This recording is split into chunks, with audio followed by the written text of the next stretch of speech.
nanatiling 2 piso yung kanilang offer, salary increase. Imagine 570 pesos yung minimum wage ng Bataan. Parat at libo. Kumusta mga kamanggagawa? Ito po si Chair Angel at nandito tayo ngayon sa Mariveles, Bataan para samahan yung unyo natin na makipag-negotiate para sa kanilang collective bargaining agreement. Tara, samahan nyo ako. Kakatapos lang ng CBA negotiation with management at nagdeklara si Pangulo ng deadlock. Pangulo, ano bang nangyari? Sa kabila ng magandang produkto na ginagawa namin dito sa planta, nananatiling parat at libo yung offer na management sa amin. Kahit nakikiusap na kami na itrato naman ito bilang humanitarian o makatao dahil sa tindi nga ng bilihin ngayon na pumapalo na yung gasolina. Pero nananatiling 2 piso yung kanilang offer, salary increase. Masyado nang sakal ng mga manggagawa doon sa araw-araw na struggle namin. Pagpasok pa lang ng planta, pakikibaka na. Tapos walang konsiderasyon ng aming kaya nagpasya kami na umantong sa deadlock at ilaban ng aming gawin.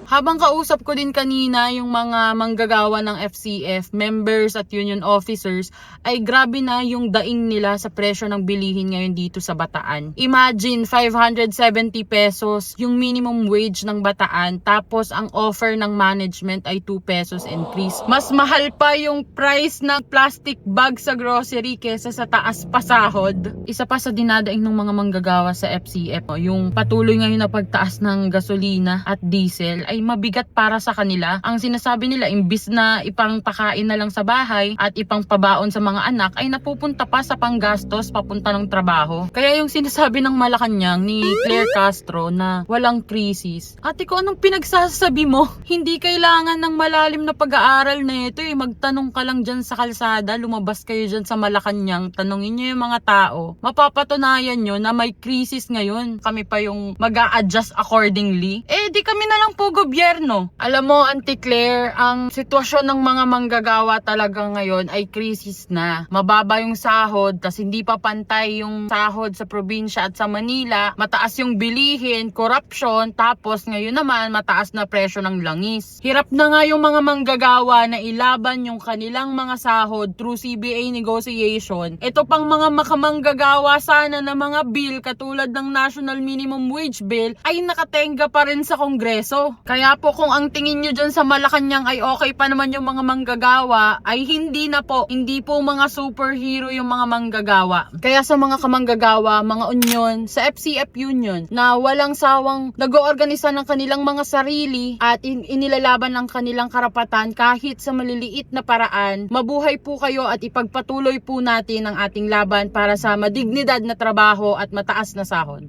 Tara na, kamanggagawa.